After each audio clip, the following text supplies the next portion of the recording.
Welcome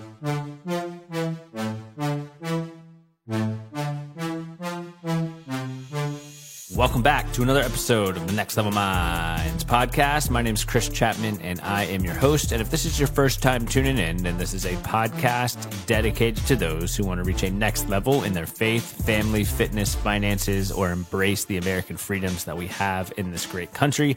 And the way in which we help people do that is by interviewing entrepreneurs, founders, and movers and shakers in their industry, and really walking through their story of how they got from point A to point B and overcame various adversities, setbacks, and failures along the way. Because as you know, if you're going after a goal, you're going to have setbacks, adversities, and failures along the way. So we speak with these guests and really chat with them how they overcame them. Now, before we dive into this week's episode, I just want to reiterate my main goal here, and that is to impact over 1 million people by helping them reach a next level really in their faith, family, fitness, finances. So if you could please share this show with a family member, friend, or colleague, could subscribe on Apple Podcasts, and if you could also leave a review, let me know what you think. So other than that, let's go ahead and dive into this week's guest. I am fortunate to be sitting down with Mike Koenigs. He is a very successful entrepreneur who's built and exited 5 companies. He's written 19 different books. He's survived cancer. He's gone through a lot of hiccups in his business and entrepreneurial career. He's collaborated with some of the greats out there like Tony Robbins. He's also very well versed when it comes to AI and technology. So if you want to know how to build a business and exit a business, if you want to know how to overcome various setbacks and adversities, if you want to know more about AI and where technology is heading, then this episode is definitely for you. So let's go ahead and dive in to hear what Mike has to say.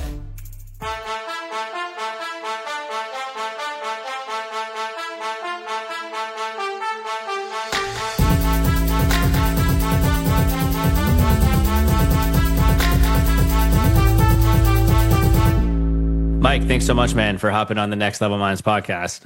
Total pleasure, Chris. Nice to be here with you. Yeah, I can tell, even just talking to you offline, that you're super passionate about what you do. So I love when guests bring that to the table, especially if someone's driving to work right now. I have a feeling you're going to amp them up to start the day. So my total pleasure. I'm ready to rock and roll whenever you are. So let's knock them up. Yeah, man. So let me ask you this. I know we were just talking offline about locations that you've lived and things like that. But I know you are from a very small town. So what was kind of your background? Because I know you're very entrepreneurial. You got multiple books, multiple exits. You have a big, passionate personality. And I feel like that's kind of unique coming from just small town area to doing all these great things. So, yeah, well, here's the way I'd frame it. I always felt like an alien in the little town I grew up in, which is Eagle Lake, Minnesota. There were 763 people. That's what it said on the sign. I can remember looking at it, and I hated it because I felt like this place is too small. I don't belong. How could I have been born to these people who are my parents? Now, I didn't realize till later on what an unbelievable gift it was to be born in a little tiny town and be delivered with the kind of challenges I was delivered with. I was terrible at school, couldn't pay attention, super ADHD. I'm a kinesthetic learner, which means I have to move in order to learn. So sitting down and paying attention and following rules, not in the playbook. But what I did do is a neighbor loaned me an Apple II computer when I was young. We couldn't afford one, and I taught myself how to program. And that's when I really, the moment I saw a computer, I knew that's what was right for me when I was very young.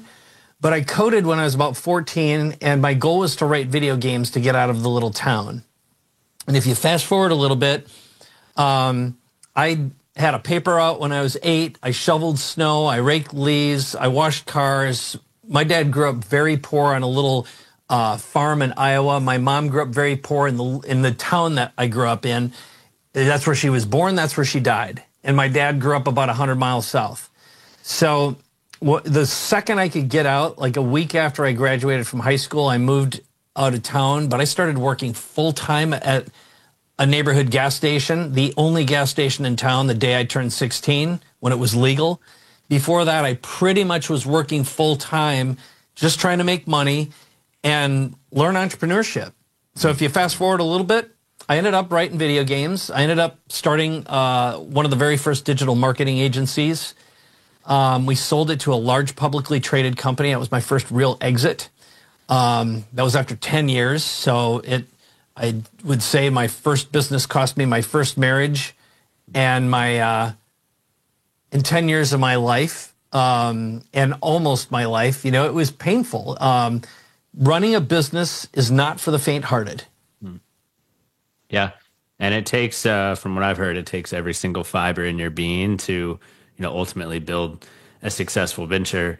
So let me ask you this, I know there's probably some learning lessons there, and you mentioned those 10 years cost you your first marriage and probably cost you, some of your health, your time, a lot of your energy. Yeah, the second third nearly cost me my life in my second marriage. Yeah, that's the way to frame it. Yeah. That's funny. So how, I guess if someone's listening and they're like, all right, like I'm getting my business off the ground, knowing what you know now, what would you have done differently maybe to get a little bit more balance? Or is it actually just like, sorry, that can't happen? Yeah. Part of it, I think so we have a 22-year-old, and one lesson I've learned from having a 22-year-old is your kids are born with a certain character. The nature of who I am at my core is such that I needed hard lessons, and I really needed to work my ass off, and I had to learn how to manage my brain and my body, which there was no manual for a freak like me. And I meet a lot of founders who are freaks like me. They just don't have that compatibility with the norm. They don't get along well in school. They don't do well with authority. And I think the first thing is know yourself as fast as possible and stop lying to yourself. The more delusional you are, the more pain you're going to have in the future. And play the long game. So looking back, I just turned 59. My wife and I just had our 24th wedding anniversary, and our son's 22, and we're empty nesters. That's very different than you, for example, who are at the beginning of a lot of this.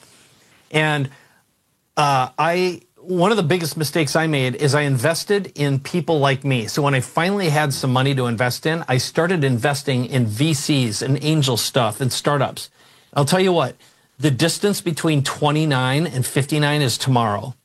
So put as much stuff into stable investments as possible.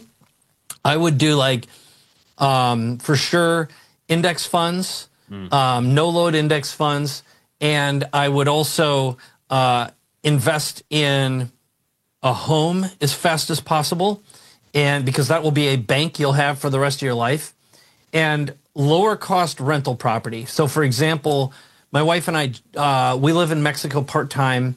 We have a lot of land down there, and our intent was to build a place. We're going to build a compound. We just purchased a rental property for under 200 grand that's going to generate 20 to 30% per year net. Okay. Now, if I would have started at your age and had 10 of those, so your goal should be passive income generation as fast as possible by any means. That's legal, of course, and ethical. So in between, I can go and give you advice on, from a marketing perspective, how to build a brand. But I wish I would have started investing sooner with passive income in mind, and played a longer game. Because look, I've had 5 startups, 5 exits, which I guess is a lot. But each one of them seemed like an eternity because my first 2 took me 10 years each. That was a lot of cycles spent. A lot of unnecessary wasted energy because I didn't have a plan. I just didn't. All I was doing is just spinning stuff up, working my ass off, hoping I'd make money. I wasn't hiring the right people. I didn't learn how to hire. I didn't learn how to train. Didn't learn how to manage. Damn. Maybe that's great now, but I would have saved myself 20 years of hell for sure. Yeah. Yeah, man, I love all you mentioned there. I mean, a couple of big takeaways I got, especially the last one, was hire the right people. And I feel like, in my opinion, just get them in the right place within your company as quick as possible. And I love what you mentioned about, the investing early. I started investing at 18. At that time I was making $7.50 an hour, maybe investing $20 a month. But now I'm making significantly more than that. It's I got in the habit of living below my means, investing my money, and I bought a new car the other day. Nothing fancy. I bought a 4Runner. I've had like an old Camry forever, but dividends from the stock market are paying my car monthly payment, and that's kind of the first time that I've leveraged passive income to pay for, quote unquote liabilities like a car. And I'm like, wow. And I'm like, imagine that on a tenfold scale, Totally. That compounds fast. And for sure. Okay, I got two more for you really fast. Yeah. I have a hack for you. I like it. Wish I would have learned this faster. So not long ago, this is with my current company right now. Our current business is called the Superpower Accelerator. And basically what I do is I build and launch businesses and brands. Our unique ability is we can do it in a week, which is a very unusual skill set. I've got some real ninjas who work for me. So we'll build the brand, the offer, everything that goes along with it, and the authority brand and expert status branding of a founder. So they look like they've been famous for a long time and everything they touch will be worth a lot more money a lot faster. That's the short version. So one of the most instrumental, important people in my organization is my integrator. It's the person who manages everything, manages the business, the brand, really interacts with the clients. I'm out being the visionary, making stuff up, making it real. She's the one who makes sure it gets delivered on time, on budget, without blowing up the team and the people and the infrastructure. Yeah. Well, she had been with me 4 years, and there wasn't anything wrong, but she gave her notice. Part of it was she had been around me and everyone we had been doing long enough that she got enough confidence in herself that she has her own, she had built a couple rental properties, so she had passive income. She was investing, and she grew up with a family of entrepreneurs who really wanted some access, and she also got an opportunity. It's kind of a big equity opportunity with someone she worked with 10 years ago. It was an offer she couldn't refuse. So no harm, no foul, except she gave me 2 weeks, which was not enough time, and I am crapping myself in terror. So here's the hack. Now that we have the setup, which is I am really freaking out. So what it is, I sat down with ChatGPT, and one of the things that I have on my phone is on my phone, I have the action button. When you push it in, it automatically launches ChatGPT. And what I did, it's like finding and hiring a person is hard for someone like me. So I just sat down, I recorded everything that I loved about her, all of her greatest skills and capabilities, and I described my perfect employee. But then I took it a step further and I added all the things I wish she had the capabilities to be able to do. So then afterwards I said, now turn this into a job description and a want ad. And it cranked it out, and the headline said, looking for a unicorn. Because that's literally what this position was. And in it, it just nailed me. And I spent enough time talking to ChatGPT. A really important part of ChatGPT and all the AIs, but that one in particular, is it has great memory. It remembers every conversation you had, and it really wrote a bespoke job description. So I converted it into a PDF. I sent it out to some people I know, and some of them said, yeah, dude, you're looking for a unicorn. Good luck. Some others said, that's a unicorn, impossible. You're never going to find someone like that. But then I got a message from a friend of mine who's worked with Tony Robbins for 33 years, and she said, I have the perfect person. And then I also posted on a couple other groups I'm at, and 3 people said, I have a perfect person.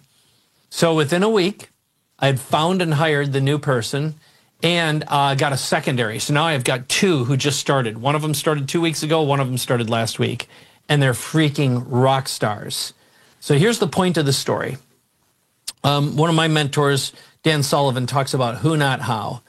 And like our inability to ask great questions is what stands in our way of living amazing lives and asking for help. And if you don't have the talent, you can buy it. But you've got to be really specific about what you need, and you've got to be really, really raw and authentic about who you are and who you aren't and where you need help. So the first to be raw and authentic will always create and catapult the energy of authenticity and honesty moving forward. And ChatGPT is the ultimate time machine and shortcut. If I wouldn't have done what I did, I would be right now in a world of hurt. I would not have my number one or my number two. I'd be losing money hand over fist, and I'd be in a place where I'm not in my zone of genius or my unique ability or my superpower.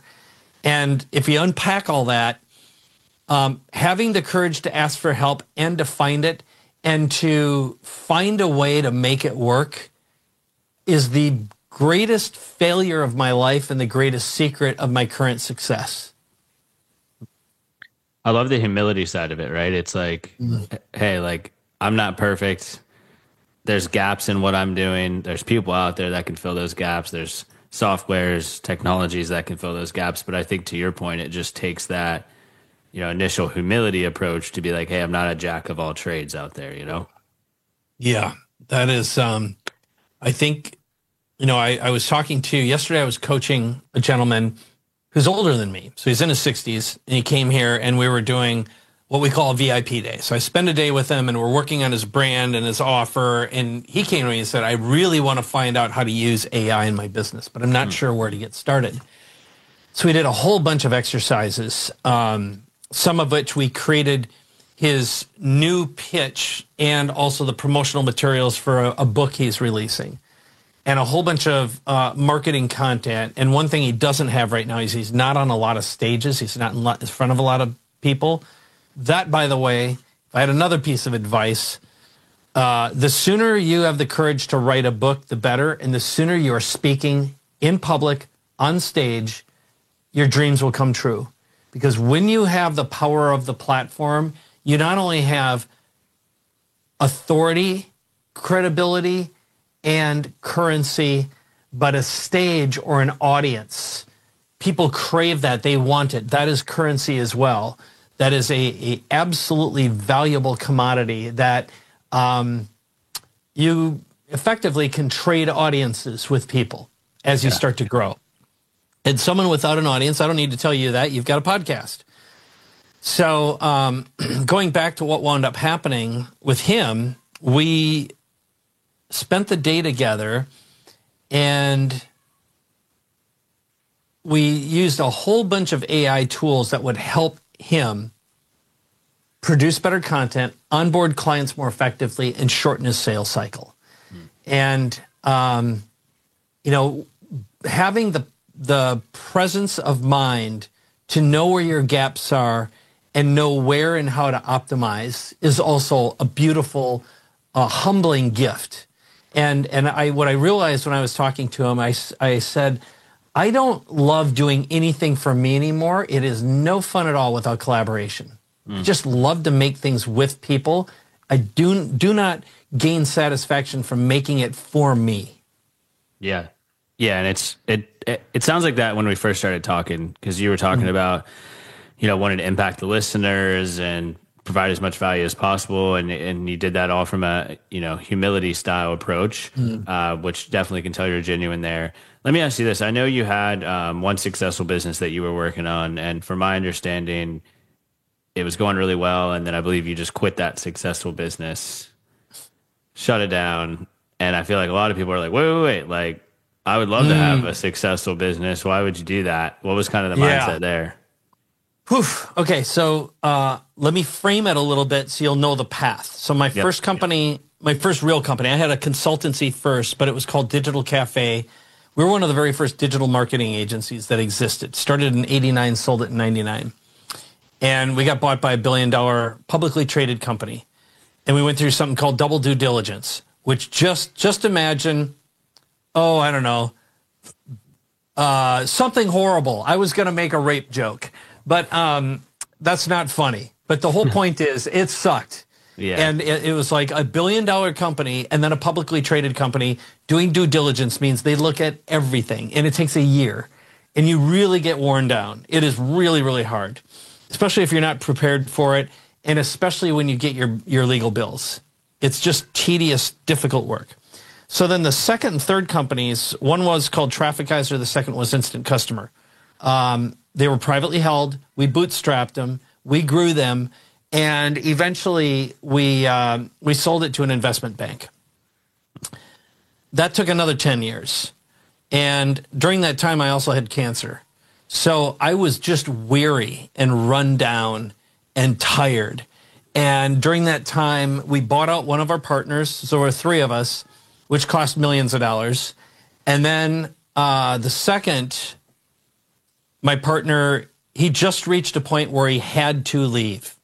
So I had to come up with more money to pay him off.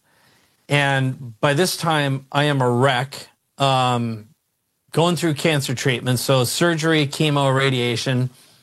Finally got a buyer for that and sold.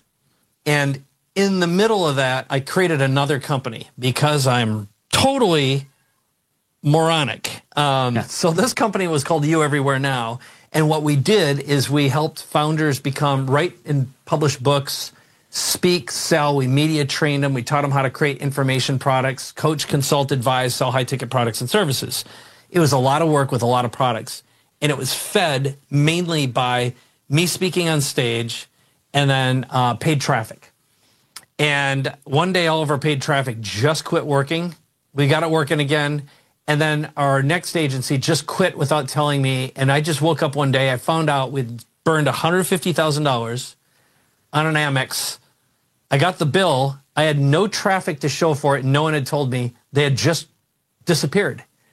So I am stuck with a hole of no business.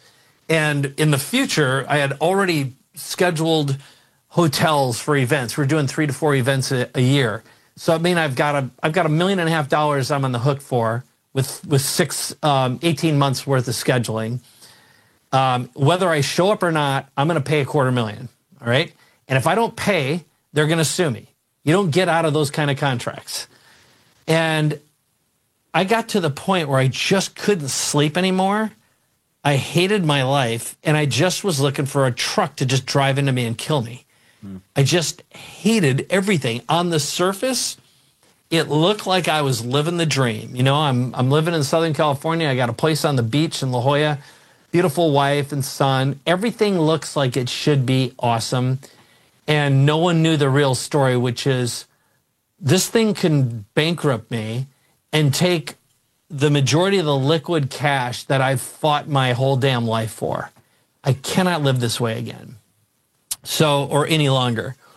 So what I managed to do, I got some really good coaching, really put my nose to the grindstone and figured out how to reinvent the business and wind it down elegantly and ethically. And then I built the company that I run now, the Superpower Accelerator, because I realized I just didn't want to run something that had so many moving parts. So that's a long-winded answer and a simple question. But sometimes the psychology, it's like what happens to so many founders, and I know them, like when they hear my story about how I wanted to be dead, they'll pull me aside. And, you know, I know guys who are worth $150 million. They've got cash flow coming in, beautiful wives, beautiful families. And they're like, I am right there right now with you, man. And they just fall apart and cry. Man, that's a lot going on there with, you know, the cancer and having the business get to that point where you're just like, I can't do this anymore. And I love that it like did pivot into the Superpower Accelerator, because I was wondering if you were going that way, because I was like, well, this kind of sounds like what he's doing now, but in a much more like thought out way. So yeah. I guess let me ask you this: when you're going through the crap, which everyone does at some point in various versions of it, right? Yeah.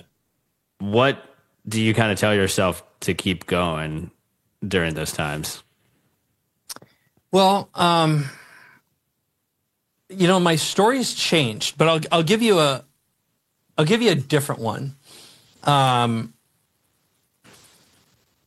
in the past, I didn't have a choice. At least this is a story I had. I could not quit because, you know, the idea of falling backwards, going backwards, losing all my assets because I made a bad choice. Like Dan Sullivan says, it's all about guesses and bets. And that's true. But it depends how much you're gambling at any given time. So, you know, if you've got a couple years worth of cash stored up so you can survive and take time off to just take a breath and think.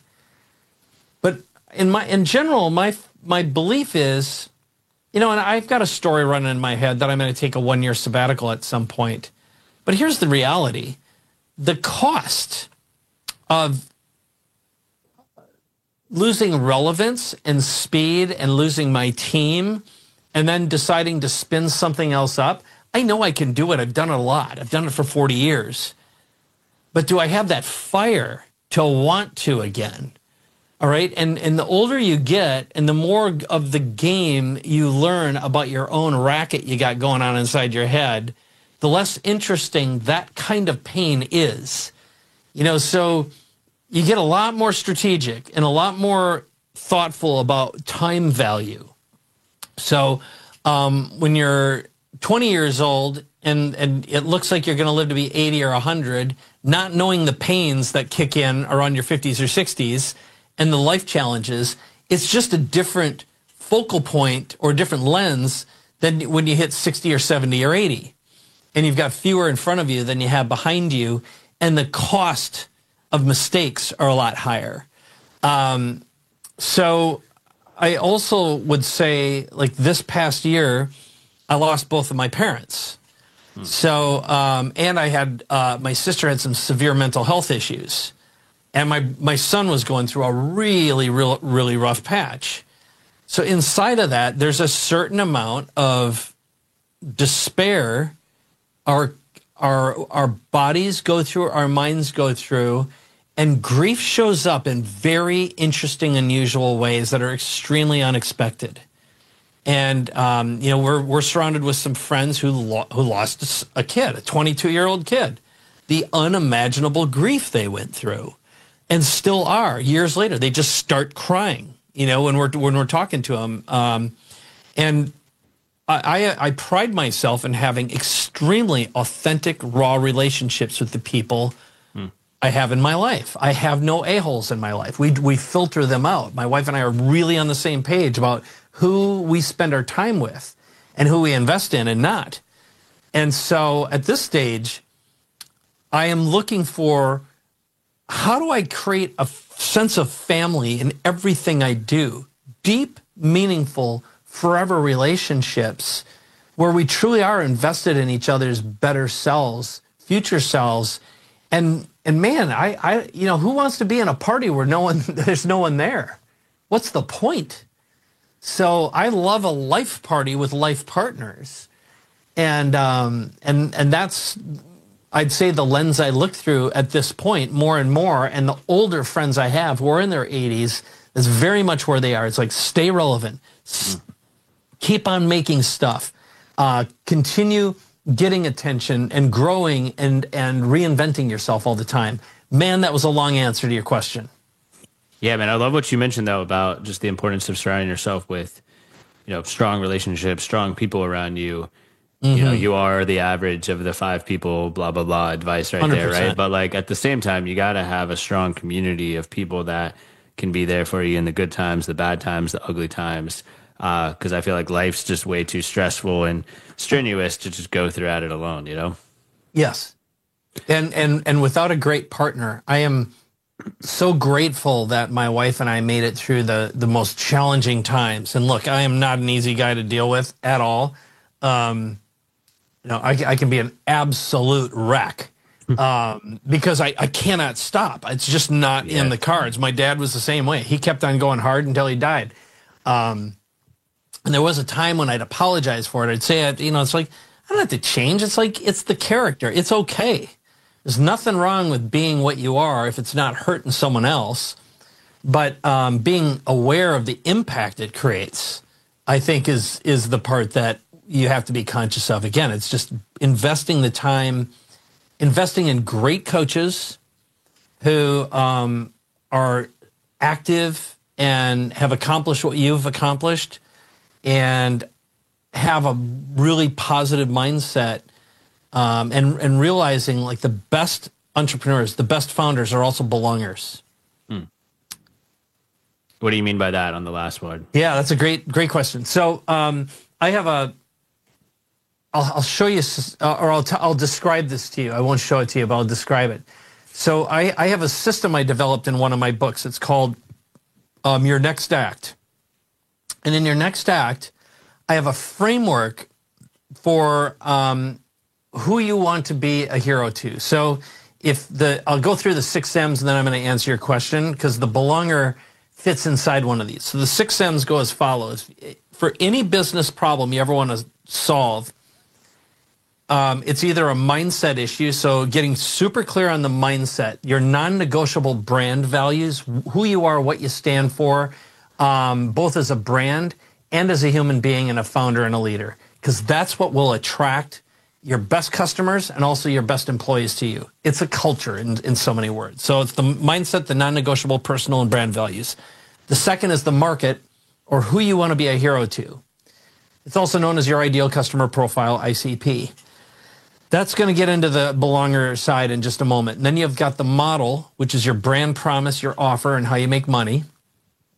And then the message is the transformation you deliver. So if I say to you, look, Chris, one of the things that I know your brand stands for is that you're going to help people, whether they're young entrepreneurs or transitionals, you're going to help them find the best wisdom and knowledge from some of the smartest and most successful people and make it relatable and applicable to them. So the way you say that to your market will get them to raise their hands and say, I want in. That's the transformation I've been looking for. And then the media or the marketing channels, you do that. Now you have a podcast. You deliver it with audio and or video. But that also can be turned into printed content. It should be turned into a book at some point. You know, all this wisdom you're gathering, you've got the ability to turn this into more of your own platform. So the media channels are how you reach folks, whether it's social, print, books, audiobooks, etc. And then finally, the multipliers are the strategies and tactics to get there. So now, to answer your question, what's a belonger? A belonger is who your perfect who is. And I'm going to describe to you who my perfect who is, who I choose to work with and try to attract. And then I want to flip it back to you and say, give me your perfect who. So it's the psychographic demographics. So for mine, they're visionary entrepreneurs. I work with owners and founders, the check writers and decision makers.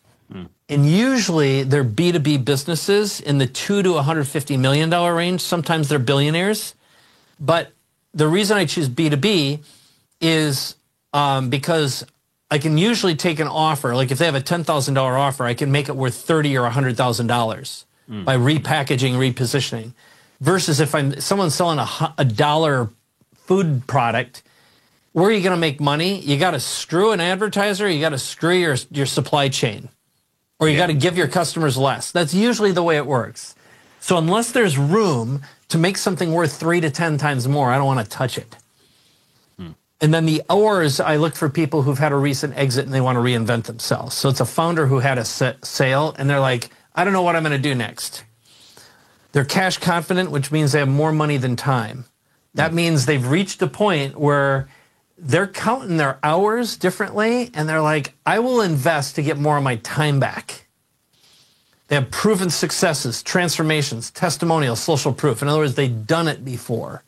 If they're a brand new newbie starting out, usually they don't have the cash resources, or if they have investors, they've got too many customers. Most of them are unpleasant. And they have a history of being coachable and coached, which gets to the belonger side. So here's the answer to your question. Like I look for people who are in YPO or EO or Vistage or Strategic Coach, Genius Network, Tony Robbins, Darren Hardy, anyone where they've invested money in a coach, because people who invest in coaches are already converted and they know that it adds massive value and they get better at everything they do. And they know how rare it is to have a deep, meaningful relationship with another alien like them. Because the entrepreneurs are oftentimes the black sheep of a family. People don't understand them. They are used to being told that's impossible or that's stupid. And they know in their very bones, in their essence, that what they believe is real and it's true, and there's someone out there just like them. And it's okay to be a unicorn. It's okay. But they've reached that point where they just know that they're right. Yeah. You know, that's a belonger. Yeah, and it's surrounding yourself with people who also have like the same, I guess, delusional belief, right? That like this thing can work. Optimistic delusionals is what I always say. Delusional optimists. Yeah, it's very, very true. I love the M's there, and that's a really good point about.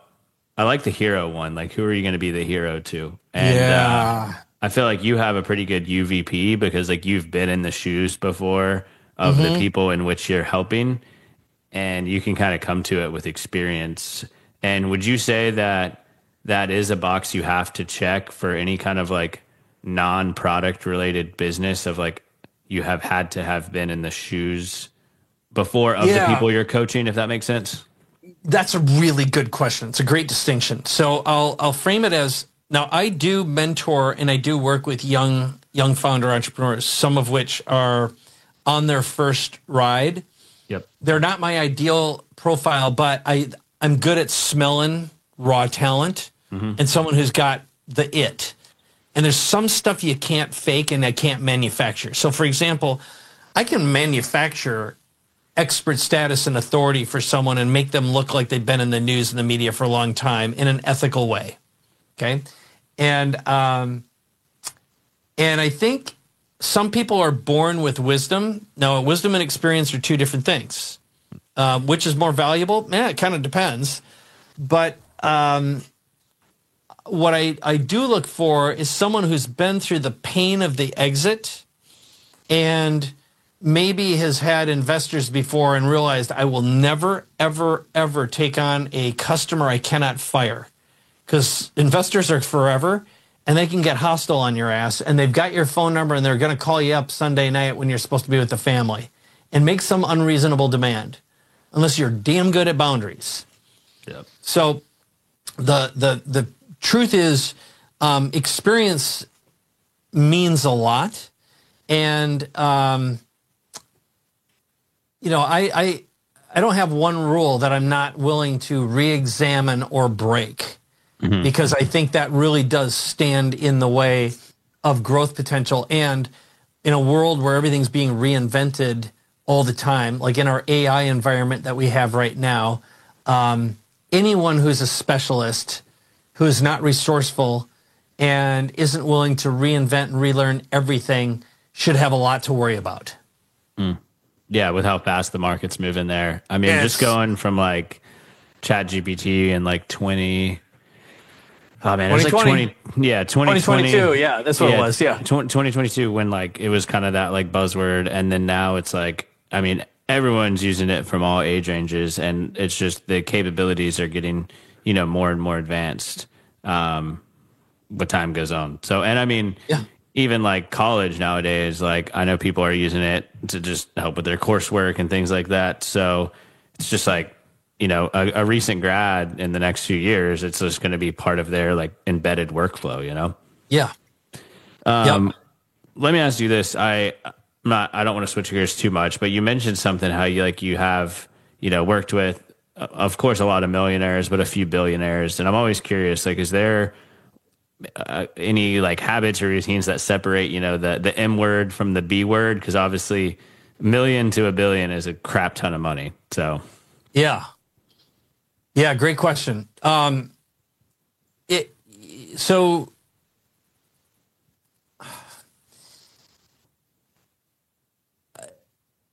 met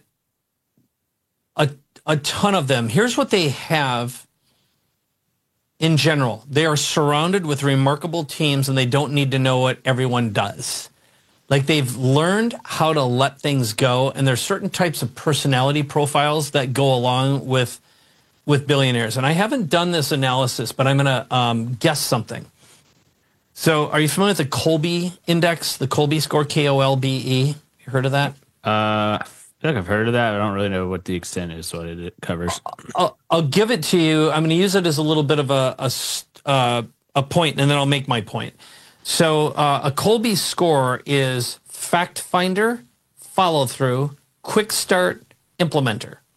So most founders are usually lower fact finders, like an accountant or an engineer is going to be a high fact finder. Someone who works as a successful EA, so the protector of the organization, the CEO, super high fact finders. And then people who are really, really good, like great EAs, usually are super high follow through. They'll be a high fact finder, high follow through. They're going to nudge until it's done. People who manage events, nudge. Most founders are not high fact finders or high follow through. They're surrounded. They hire people who do that. What they are is high quick starts. So a 10 quick start, for example, someone is like, yep, let's do it. Let's get going right now. Make a decision in a snap. They don't need a lot of information. They just know that's what they want. They know where they want to go, and they have great intuitions. Okay, low fact finders they just intuitively know, yep, I know it's the right thing to do, and they're not afraid to gamble. And then the implementer, the last score, is someone, so the higher the implementer, the more you are of like, do it myself, or they know how to use the tools and everything. Again, founders are usually lower implementers, unless they have an engineering background and then they decided to surround themselves and hire a great team. So it's very common, like I'm a 3-1-9-5, low fact finder, low follow through, which means I do it right now, or I'll schedule and do it with you, or I'll delegate it, or I won't do it. Because I know I won't. Super high quick start, I just know what I want, I get going right away. I'm a 5 implementer, which is weird, but I've got an engineer's mindset. It's why I started coding. I'm good enough to get good enough, but I'm also wise enough to know I shouldn't be doing the monkey work anymore. I can hire someone who's a lot better, but I can figure it out. Yeah. So anyway, what I found with a lot of billionaires, they're going to be higher fact finders because they make very calculated decisions. They might be mid follow through. They're going to surround themselves with people who remind them and take care of things. They're going to be probably 7, 8 quick start. They're not going to be super high. And then they're going to be low implementers. Most of them don't know how to do anything. They don't need to. They don't want to. So getting back to the billionaires, the most fascinating billionaires I've found, you don't know who they are, and they do not let you know they're billionaires. They're very protective. They're usually introverted and like nice things, but it's not important that they're seen, and they've got very, very controlled egos. Some people who pretend to be billionaires usually aren't, and they're stretched thin and playing a lot of let's pretend, and they're braggadocious and have a lot to show, and that's usually because they've either got bad mommy or bad daddy issues, a lot of unresolved stuff. So I've met the different kinds. The best billionaires are the quiet ones who've done deep mental therapeutic work and have their addictions under control, and often have been burned a lot, and have also, they're on multiple marriages, and their marriages because they screwed something up, or they're in long-term old marriages that have lasted a long time, but they've done that work. Yeah. So they've figured out how to be good partners. Yeah. And I found that in general, and they've got very, very tolerant spouses. Yeah. Yeah, and it sounds like they've done a lot of deep, meaningful work to just self-awareness, get to know themselves too, who they are, what they do, things like that. Like all the best people. Yes. Yeah. Yeah. Let me ask you this as we're starting to close up a little bit. What's the best place just to connect with all the great things you're doing? Because I know you have a ton of books out there. I mean, you've kind of dropped some nuggets of what you're doing to help others. And I know some people are probably curious listening of like, all right, we're going to hear more about Mike because I loved what he's had to say. Okay. I'll give you a couple goodies that are super easy yeses. One of them is I think right now AI is the most significant human invention, period, end of story. And I wrote a book called AI Accelerator, and you can just get it at aiaccelerator.com/free. That's a good place to start. And when you get the book, you can also get my audio book for free when you download it. And you'll get some of my most recent stage presentations. I speak probably twice a month publicly, and I try to record as many of those presentations as possible. So you'll get what the most important tech is. And at this moment when we're recording this, and I'm doing a big event in a week from yesterday. It's like a 2-day training event, and I'm focusing a lot of it on agent technology, which is, you can practically solve any problem with a prompt now and get something to go out and do your work for you. Yeah. Like writing presentations, creating a first draft of a book. It's unimaginably powerful. It's going to completely revolutionize education. So that's my long-winded way of saying AIaccelerator.com/free. The other book, which we talked about, was Your Next Act, which is how to reinvent yourself no matter where you are. And then you can just go to MikeKoenigs.com/free, and my last name is spelled KOENIGS.com. I just thought of it. There's a shortcut link. If you go to paidforlife.com/free, it'll go to the same place. Audiobook and the download. And those are like the best two places. And if you're a podcaster, I've been doing a podcast called Capability Amplifier with Dan Sullivan from Strategic Coach. He's been my coach for 15 years, one of my closest friends. He just turned 81. The guy is the most remarkable human being, hungry, just fascinating brain. Cannot recommend his mind enough. And it's the Belongers Belonger Group. It is the best money I ever invest in myself every single year. Yeah, going back to what you mentioned about surrounding yourself with the right people, the relationships, things like that, right? Yeah. My deepest relationships and my best clients, frankly, come from Strategic Coach because they're mentally trained for surviving the unimaginable stresses that most founders don't have the resources, tools, or communities around them to deal with this stuff and remain happy, stable, good people. Yep. Yeah. No, man, that's awesome. I love everything you've mentioned today. I love just the humility you provide. And I mean, if anybody else done it, if anybody else has a disbelief that they can do it, I mean, listen to your story, right? Like you had cancer at one point, you've had, multiple setbacks and adversities, and, you are where you are because of the right habits, the right routines, the right behaviors, the right, work ethic, and surrounding yourself with the right people. So I'm glad you shared your story because I think a lot of people are walking away inspired. Oh, thanks. Well, first of all, I want to thank you for being a great interviewer and providing a platform like this. I do not take it for granted, or I really, really want to appreciate the fact that you've put yourself out there. You had the courage to start, the courage to continue and reach out to people and put them on your show. And it's a lot of work, what you're doing. So congratulations on just doing the deep work on you and building a brand. Cool. Appreciate that, man. Well, hey, I'll throw all those links in the show notes. And again, thank you so much for being on the show today. Total pleasure. Thank you for having me. Well, that's it, everyone. Thanks again for taking the time to tune into this week's episode of Next Level Minds and listening to what Mike had to say. Be sure to share this episode with a family member, friend, or colleague, and definitely check out the links in the show notes below to connect with Mike and all of the great things that he's doing. Other than that, I hope everybody has a fantastic week ahead.